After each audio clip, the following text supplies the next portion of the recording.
ತಾನು ಮದುವೆಯಾಗ್ತೀನಿ ಎಂದು ಅಲ್ಲಿ ಹೇಗೋ ಧೈರ್ಯದಲ್ಲಿ ಹೇಳಿ ಕೋಣೆಗೆ ಬಂದವಳಿಗೆ ದುಃಖದ ಕಟ್ಟೆ ಒಡೆದಿತ್ತು. ಬಾಯಿ ಮಾತಿಗೆ ಹಾಗೆ ಹೇಳಿದ್ದಳಾದರೂ ಅವಳ ಮನಸ್ಸು ಇನ್ನು ಮದುವೆಯ ಬಗ್ಗೆ ಗಟ್ಟಿ ನಿರ್ಧಾರ ಮಾಡಿರಲಿಲ್ಲ. ನವನೀತ್, ನೀವು ಯಾವಾಗ್ಲೂ ಮದುವೆಯಾಗು ಎಂದು ಹೇಳುತ್ತಿದ್ರಲ್ಲ, ಇವತ್ತು ಆ ನಿಮ್ಮ ಆಸೆ ನೆರವೇರುತ್ತಿದೆ. ನಾನು ನನ್ನ ಮನಸ್ಸಿನ ವಿರುದ್ಧವಾಗಿ ಮತ್ತೊಂದು ಮದುವೆಯಾಗುತ್ತಿದ್ದೇನೆ. ಮದುವೆ ಯಾಕೆ ಆಗಬಾರದು ಎನ್ನುವುದಕ್ಕೆ ನನ್ನ ಬಳಿ ಹಲವಾರು ಕಾರಣಗಳಿವೆ. ಆದರೆ ಮದುವೆ ಯಾಕೆ ಆಗಬೇಕು ಎನ್ನುವುದಕ್ಕೆ ಕಾರಣಗಳಿಲ್ಲ. ಆದ್ರೂ ಮನಸ್ಸಿಲ್ಲದ ಮನಸ್ಸಿನಲ್ಲಿ ಇದಕ್ಕೆ ಒಪ್ಪಿಗೆ ಕೊಟ್ಟಿದ್ದೇನೆ. ಕೊನೆಗೂ ನಿಮ್ಮ ಆಸೆ ನೆರವೇರುತ್ತಿದೆ ಎಂದು ಅವಳ ಪರ್ಸಿನಲ್ಲಿ ಇದ್ದ ಅವನ ಫೋಟೋ ತೆಗೆದು ಹೇಳುತ್ತಿದ್ದಳು. ಇಂದು ಮಗ ಮನೆಗೆ ಬರುವುದನ್ನು ಕಾಯುತ್ತಿದ್ದರು ಗುರುರಾಜ್.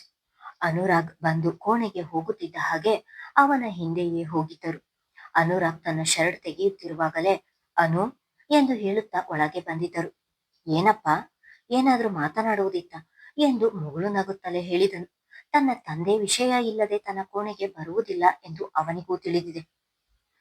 ಹೌದು, ಅದಕ್ಕೆ ನಿಮ್ಮಮ್ಮ ಪಾರ್ಕಿಗೆ ಹೋಗಲಿ ಎಂದು ಕಾಯುತ್ತಿದ್ದೆ ಎಂದರು. 2 ಮಿನಿಟ್ಸ್ ಅಷ್ಟೇ, ಫ್ರೆಶ್ ಆಗಿ ಬರ್ತೀನಿ ಎಂದು ಟವಲ್ ಹಿಡಿದು ಬಚ್ಚಲ ಮನೆಗೆ ಹೋಗಿ ಮುಖ ತೊಳೆದು ಬಂದು ಒಂದು ಶರ್ಟ್ ತೊಟ್ಟು ತನ್ನ ತಂದೆಯ ಬಳಿ ಕುಳಿತು ಅದೇನು ಹೇಳಿ ಅಪ್ಪ ಎಂದನು. ಅನು, ನಿನ್ನ ವಯಸ್ಸಿನ ಎಲ್ಲರಿಗೂ ಮದುವೆಯಾಗಿದೆ, ನಿನಗೆ ಮಾತ್ರ ಮದುವೆಯಾಗಿಲ್ಲ ಎಂದು ನಿಮ್ಮಮ್ಮ ಪ್ರತಿದಿನ ಅದೇ ಯೋಚನೆ ಮಾಡ್ತಾಳೆ. ಆ ಹುಡುಗಿಯ ವಿಷಯ ನಾನಿನ್ನು ನಿಮ್ಮಮ್ಮನಿಗೆ ಹೇಳಿಲ್ಲ. ಈಗ ಹೇಳಿದ್ರೆ ಅಂತಹ ಹುಡುಗಿಯನ್ನು ಪ್ರೀತಿಸುತ್ತಿದ್ದಾನೆ ಎಂದು ನಿನ್ನ ಮೇಲೆ ಕೋಪ ಮಾಡಿಕೊಳ್ಳುತ್ತಾಳೆ.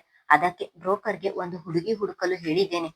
ಹುಡುಗಿ ಸಿಕ್ಕ ನಂತರ ಒಟ್ಟಿಗೆ ನಿಮ್ಮಮ್ಮನಿಗೆ ವಿಷಯ ಹೇಳಿದರೆ ಸ್ವಲ್ಪ ಸಮಾಧಾನವಾಗುತ್ತಾಳೆ ಎಂದರು. ತಂದೆಯ ಮಾತು ಕೇಳಿ ಸಿಡಿಲೆರಗಿದಂತಾಯಿತು. ಅವನಿಗೆ ಉಸಿರಾಡಲು ಕೂಡ ಕಷ್ಟವಾಯಿತು. ಇರುವ ವಿಷಯವನ್ನು ತಂದೆಯ ಬಳಿ ಹೇಗೆ ಹೇಳುವುದು ಎನ್ನುವ ಯೋಚನೆ ಶುರುವಾಯಿತು. ಅವನ ತಂದೆ ಇಷ್ಟು ಬೇಗ ಈ ರೀತಿಯ ಒಂದು ನಿರ್ಧಾರ ಮಾಡ್ತಾರೆ ಎಂದು ಕನಸಿನಲ್ಲಿ ಯೋಚಿಸಿರಲಿಲ್ಲ ಅವನು. ಮುಖದ ಮೇಲೆ ಜಮೆಯಾಗಿದ್ದ ಬೆವರ ಹನಿಗಳನ್ನು ಒರೆಸಿಕೊಳ್ಳುತ್ತಲೇ ಮೇಲೆದ್ದು ನಿಂತು, ಅಪ್ಪ, ಏನು ಹೇಳ್ತಿದ್ದೀರಾ? ಈ ಒಂದು ನಿರ್ಧಾರ ಮಾಡುವ ಮೊದಲು ನೀವು ನನ್ನ ಒಂದು ಮಾತು ಕೇಳಬೇಕಿತ್ತು ಅಲ್ವಾ ಎಂದು ಸೋತ ಧ್ವನಿಯಲ್ಲಿ. ಮಗನ ನಡುಗುವ ಧ್ವನಿಯನ್ನು ಆಲಿಸಿದವರು ತಾವು ಕೂಡ ಎದ್ದು ನಿಂತು, ಅನು, ಯಾಕೋ ಹೀಗೆ ಹೇಳ್ತಿದ್ದೀಯಾ? ನಿನಗೆ ಅರಿವಿಲ್ಲದೆ ಮದುವೆಯಾಗಿರುವ ಹುಡುಗಿಯನ್ನು ಪ್ರೀತಿಸಿದ್ದೀಯಾ? ಮೊದಲೇ ಆ ಹುಡುಗಿ ವಿಧವೆ ಎಂದು ತಿಳಿದದ್ದು ಒಳ್ಳೆಯದೇ ಆಯ್ತು. ಇನ್ನು ಮುಂದಿನ ನಿನ್ನ ಜೀವನ ನೀನು ನೋಡಬೇಕಲ್ವಾ? ಇನ್ನು ಎಷ್ಟು ದಿನ ಎಂದು ಹೀಗೆ ಇರ್ತೀಯಾ ಹೇಳು? ಒಬ್ಬ ತಂದೆಯಾಗಿ ನನಗೂ ಮಗನ ಮದುವೆ ಮಾಡಬೇಕು ಎನ್ನುವ ಆಸೆಯ ಜೊತೆಗೆ ಜವಾಬ್ದಾರಿ ಇರುತ್ತದೆ ಅನು. ಅದಕ್ಕೆ ನಾನೇ ಈ ನಿರ್ಧಾರ ಮಾಡಿದ್ದೇನೆ ಎಂದರು. ನನ್ನ ಆಸೆಗೆ, ಇಷ್ಟಕ್ಕೆ ಒಂದೇ ಒಂದು ದಿನವೂ ತನ್ನ ತಂದೆ ಇಲ್ಲ ಎಂದವರಲ್ಲ ಅವರು. ಹುಡುಗಿ ನೋಡಲು ಹೇಳಿದ್ದಾರೆ ಎಂದ ಕ್ಷಣ ನಾನು ಯಾಕೆ ಆ ರೀತಿ ರಿಯಾಕ್ಟ್ ಮಾಡಿದೆ ಎಂದು ಯೋಚಿಸಿದವನು ಅವರ ಕೈ ಹಿಡಿದು, ಸಾರಿ ಅಪ್ಪ, ಅದು ನಿಮ್ಮ ಬಳಿ ಆವತ್ತು ಒಂದು ವಿಷಯ ಟೈಮ್ ಬಂದಾಗ ಹೇಳ್ತೀನಿ ಎಂದು ಹೇಳಿದ್ನಲ್ಲ, ಅದೇನು ಅಂದ್ರೆ ಎಂದು ಅಲ್ಲಿಗೆ ಮಾತು ನಿಲ್ಲಿಸಿದನು. ಇರುವ ವಿಷಯವನ್ನು ಹೇಳಲು ಅವನಿಗೆ ಧೈರ್ಯ ಸಾಲುತ್ತಿಲ್ಲ. ಮಗ ಮೌನವಾಗಿದ್ದನ್ನು ನೋಡಿದವರು, ಹೇಳುವನು, ಯಾಕೆ ಸುಮ್ಮನಾದೆ ಎಂದರು. ಅಪ್ಪ, ಸಾಕ್ಷಿ ಅವರನ್ನು ನಾನು ಅವರು ವಿಧವೆ ಎಂದು ತಿಳಿದರೂ ಕೂಡ ತುಂಬಾ ಪ್ರೀತಿಸುತ್ತಿದ್ದೀನಿ. ಮದುವೆಯಾದರೆ ಅವರನ್ನೇ ಆಗ್ಬೇಕು ಎಂದು ಯೋಚಿಸುತ್ತಿದ್ದೇನೆ. ಈ ವಿಷಯವನ್ನು ನಿಮ್ಮ ಮುಂದೆ ಹೇಳಲು ಧೈರ್ಯ ಸಾಲದೆ ಇಷ್ಟು ದಿನ ಸುಮ್ಮನಿದ್ದೆ ಎಂದನು. ಮಗನ ಮಾತು ಕೇಳಿ ಅನು ಎಂದು ಮನೆಯ ಚಾವಣಿ ಹಾರಿ ಹೋಗುವ ಹಾಗೆ ಕೂಗಿದರು. ಬಹುಶಃ ಮಗನ ಬಳಿ ಇದೇ ಮೊದಲ ಬಾರಿಗೆ ಅವರು ಈ ರೀತಿ ಕೂಗಿದ್ದು ಎನಿಸುತ್ತದೆ. ತಂದೆಯ ಕೂಗಿಗೆ ಬೆದರಿದಂತೆ ನಿಂತವನಿಗೆ ಗಂಟಲು ಒಣಗಿತು. ಹೊರಗೆ ಬರುತ್ತಿದ್ದ ಸ್ವರ ಅವನಲ್ಲಿಯೇ ಹುದುಗಿ ಹೋದ ಹಾಗೆ ಆಯ್ತು. ಮೊದಲ ಬಾರಿಗೆ ತಂದೆಯ ಕೋಪ ನೋಡಿದನು. ಅನು, ಮೈ ಮೇಲೆ ಪ್ರಜ್ಞೆ ಇಟ್ಕೊಂಡು ಮಾತಾಡ್ತಿದ್ದೀಯಾ? ಏನಂತ ಹೇಳ್ತಿದ್ದೀಯ ನೀನು? ಒಬ್ಬ ವಿಧವೆಯನ್ನು ಮದುವೆ ಆಗ್ತೀನಿ ಎಂದು ಹೇಳಲು ಬಾಯಿ ಆದ್ರೂ ಹೇಗೆ ಬರುತ್ತದೆ ನಿನಗೆ? ನಮ್ಮ ಮನೆತನ ಏನು ಎನ್ನುವ ಪರಿಜ್ಞಾನ ಇದೆಯಾ? ನಿನಗೆ ಮದುವೆಯಾಗಲು ಹುಡುಗಿ ಸಿಗುವುದಿಲ್ಲ ಎಂದು ಆ ಹೆಂಗಸನ್ನು ಮದುವೆ ಆಗ್ತೀನಿ ಎಂದು ಹೇಳ್ತಿದ್ದೀಯಾ? ನನ್ನ ಬಳಿ ಹೇಳಿದ ಹಾಗೆ ನಿನ್ನಮ್ಮನ ಬಳಿ ಹೇಳಿಬಿಟ್ಟೀಯ. ನಿಂತ ಜಾಗದಲ್ಲಿಯೇ ನಿನ್ನನ್ನು ಕತ್ತು ಹಿಸುಕಿ ಸಾಯಿಸುತ್ತಾಳೆ. ನೀನು ಪ್ರೀತಿಸುತ್ತಿದ್ದೀಯಾ ಎನ್ನುವ ಒಂದೇ ಒಂದು ಕಾರಣಕ್ಕೆ ಹುಡುಗಿ ಯಾರು, ಏನು, ಯಾವ ಜಾತಿ ಏನೂ ಕೇಳದೆ ನಿನ್ನ ಪ್ರೀತಿಗೆ ಒಪ್ಪಿಗೆ ಕೊಟ್ಟವನು ನಾನು. ಅಂತಹ ನನ್ನ ಪ್ರೀತಿಯನ್ನು ದುರುಪಯೋಗಪಡಿಸಿಕೊಂಡು ವಿಧವೆಯನ್ನು ಕಟ್ಟಿಕೊಳ್ಳುತ್ತೇನೆ ಎಂದು ಹೇಳ್ತಿದ್ದೀಯಾ? ಇಷ್ಟು ದಿನ ಕಾಪಾಡಿಕೊಂಡು ಬಂದ ನಮ್ಮ ಘನತೆ, ಗೌರವ ಎಲ್ಲವನ್ನು ಮಣ್ಣು ಪಾಲ ಮಾಡಲು ಹೊರಟಿದ್ದೀಯ.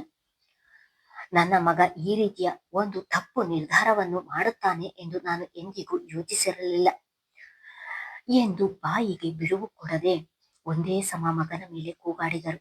ತಂದೆಯ ಈ ರೀತಿಯ ವರ್ತನೆಯನ್ನು ಮೊದಲ ಬಾರಿಗೆ ನೋಡಿದವನಿಗೆ ಅವನ ಹೆದರಿಕೆ ದುಪ್ಪಟ್ಟಾಯಿತು.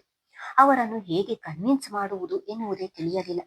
ಒಂದು ಪಕ್ಷ ತನ್ನ ಅಮ್ಮ ತನ್ನ ಪ್ರೀತಿಗೆ ಒಪ್ಪಲಿಲ್ಲ ಎಂದರೂ ತನ್ನ ತಂದೆ ಸುಲಭವಾಗಿ ಒಪ್ಪಿಕೊಳ್ಳಬಹುದು ಎಂದು ಯೋಚಿಸಿದ್ದ. ತಂದೆ ಎಂದರೆ ಅಗಾಧವಾದ ನಂಬಿಕೆ ಅವನಿಗೆ. ಆದರೆ ಅವನ ತಂದೆಯ ಮಾತುಗಳು ಅವನ ಹೃದಯವನ್ನು ಇರಿದಂತೆ ಆಗುತ್ತಿತ್ತು. ಅಮ್ಮನನ್ನು ಏನಾದರೂ ಹೇಳಿ ಕನ್ವಿನ್ಸ್ ಮಾಡಬೇಕು ಎಂದು ಯೋಚಿಸಿದ್ದವನಿಗೆ ಇಂದು ತಂದೆಯ ಮಾತುಗಳನ್ನು ಕೇಳಿ ಆಕಾಶವೇ ಕಳಚಿ ತಲೆಯ ಮೇಲೆ ಬಿದ್ದ ಹಾಗೆ ಆಯಿತು. ಅಪ್ಪ, ಅದು ಹಾಗಲ್ಲ ಎಂದು ಸೋತ ಧ್ವನಿಯಲ್ಲಿ ಹೇಳುತ್ತಿದ್ದ ಹಾಗೆ ಅವನ ಮಾತನ್ನು ಅರ್ಧಕ್ಕೆ ತಡೆದವರು, ಏನು ಹೇಳ್ಬೇಡ, ನೀನೆಂತಹ ತಪ್ಪು ನಿರ್ಧಾರ ಮಾಡಿದೀಯಾ ಎನ್ನುವುದು ನಿನಗೆ ಗೊತ್ತಾ ಎನ್ನುತ್ತಿದ್ದ ಹಾಗೆ. ಅಪ್ಪ, ನೀವು ಈ ರೀತಿ ಕೋಪ ಮಾಡಿಕೊಂಡು ಮಾತನಾಡಿದರೆ ನನಗೆ ತುಂಬಾ ಭಯವಾಗುತ್ತದೆ.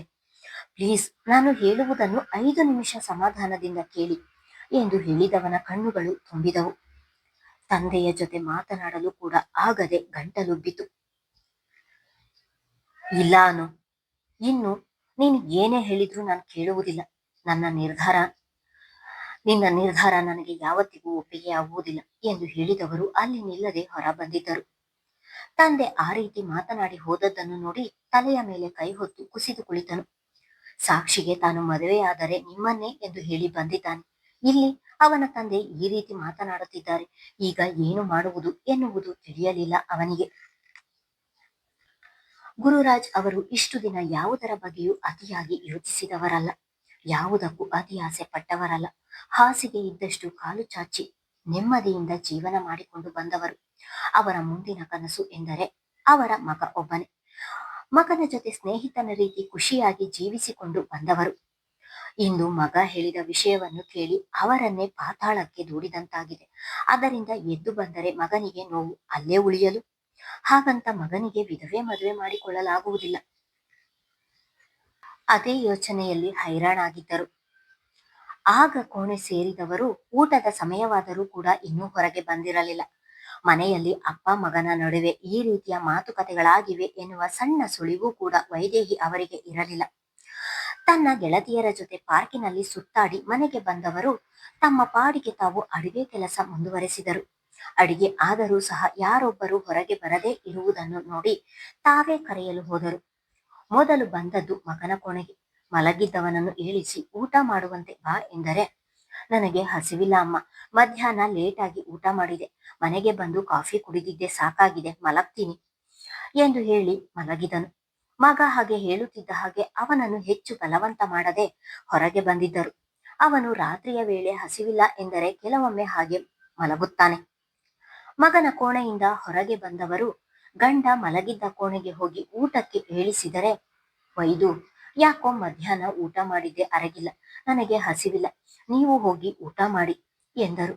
ಗಂಡನ ಮಾತು ಕೇಳಿ ಆಶ್ಚರ್ಯವಾಯಿತು ವೈದೇಹಿ ಅವರಿಗೆ. ಊಟದ ವಿಷಯದಲ್ಲಿ ಬಹಳ ಶಿಸ್ತಿನ ಮನುಷ್ಯ ಅವರು. ಸರಿಯಾದ ಸಮಯಕ್ಕೆ ಊಟ ಮಾಡುತ್ತಾರೆ, ಇಲ್ಲದಿದ್ದರೆ ಗ್ಯಾಸ್ಟ್ರಿಕ್ ಸಮಸ್ಯೆಯಿಂದ ಬಳಲಬೇಕು ಎನ್ನುವ ಆಲೋಚನೆ ಅವರದು. ಇಂದು ಊಟ ಬೇಡ ಎನ್ನುತ್ತಿರುವುದನ್ನು ನೋಡಿ ಬಿಟ್ಟ ಕಣ್ಣು ಬಿಟ್ಟ ಹಾಗೆ ಅವರನ್ನೇ ನೋಡುತ್ತಾ, ಇದೇನು, ಯಾವತ್ತೂ ನೀವು ಹಾಗೆ ಮಲಗಿದವರಲ್ಲ, ಇವತ್ತು ಹಸಿವಿಲ್ಲ ಎಂದು ಹೇಳುತ್ತಿದ್ದೀರಾ, ಏನಾಯ್ತು ಎಂದರು. ಏನಿಲ್ವೇ, ಯಾಕೋ ಹೊಟ್ಟೆ ಗಟ್ಟಿಯಾಗಿದೆ, ಅದರ ಮೇಲೆ ಮತ್ತೆ ಊಟ ಮಾಡಿದರೆ ಅರಗಿಸಿಕೊಳ್ಳುವುದು ಬಹಳ ಕಷ್ಟ, ಹಾಗೆ ಅರಗಿಸಿಕೊಳ್ಳಲು ನಿನ್ನ ಗಂಡ ಇನ್ನು ಹುಡುಗ ಅಲ್ಲ, ಮುದುಕ ಆಗಿದ್ದೀನಿ ಎಂದರು. ಇಂದಿನ ಅವರ ಮಾತು ಎಂದಿಗಿಂತ ವಿಭಿನ್ನ ಎನಿಸಿತು. ಅವರ ಮುಖ ನೋಡಿಯೇ ಮುಖ ಬಾಡಿದೆ ಎಂದು ತಿಳಿದು ಈಗ ಅದನ್ನು ಕೆದಕಿ ಕೇಳಿದರೂ ಕೂಡ ಅವರು ಹೇಳುವುದಿಲ್ಲ ಎಂದು ಅರಿತವರು, ನೀವು ಕೂಡ ಊಟ ಬೇಡ ಎಂದು ಹೇಳುತ್ತಿದ್ದೀರಾ, ನಿಮ್ಮ ಮಗ ಕೂಡ ಊಟ ಬೇಡ ಎಂದು ಮಲಗಿದ್ದಾನೆ, ಈಗ ಮಾಡಿರುವ ಅಡಿಗೆಯನ್ನೆಲ್ಲವನ್ನು ನಾನೊಬ್ಬಳೇ ತಿನ್ನಬೇಕಾ ಎಂದರು ಅಸಮಾಧಾನದಲ್ಲಿ. ಮಗ ಊಟ ಮಾಡಿಲ್ಲ ಎಂದು ತಿಳಿಯುತ್ತಿದ್ದ ಹಾಗೆ ಎದ್ದು ಕುಳಿತವರು, ಏನಂದೆ, ಅನುಗೆ ಊಟ ಬೇಡವಂತ, ವಯಸ್ಸಿನ ಹುಡುಗ, ಹಾಗೆಲ್ಲ ಊಟ ಮಾಡದೆ ಮಲಗಬಾರದು, ಹೋಗಿ ಏಳಿಸಿ ಊಟ ಕೊಡು ಎಂದರು. ಅವನು ಊಟ ಬೇಡ ಅಂದ್ರೂ ಬಲವಂತದಿಂದ ತಿನ್ನಿಸಲು ಅವನೇನು ಎಳೆ ಮಗುವ, ನಾನು ಊಟ ಮಾಡು ಎಂದು ಬಲವಂತ ಮಾಡಿದ್ರೆ ಊಟ ಮಾಡಿ ಬಿಡ್ತಾನ, ಹೀಗೆ ಎಷ್ಟು ದಿನ ಮಲಗಿಲ್ಲ ಅವನು, ಮಲಗಲು ಬಿಡಿ, ಬೆಳಿಗ್ಗೆ ಬೇಗ ತಿಂಡಿ ತಿನ್ನುತ್ತಾನೆ ಎಂದವರು ಅಲ್ಲಿಂದ ಹೊರ ಬಂದಿದ್ದರು. ತನ್ನ ಮಾತಿಗೆ ಬೇಜಾರಾಗಿದ್ದಾನೆ, ಅದಕ್ಕೆ ಊಟ ಮಾಡಿಲ್ಲ ಎಂದು ಯೋಚಿಸುತ್ತಾ ಕುಳಿತರು ಗುರುರಾಜ್. ಮುಂದುವರಿಯುವುದು. ಧನ್ಯವಾದಗಳು.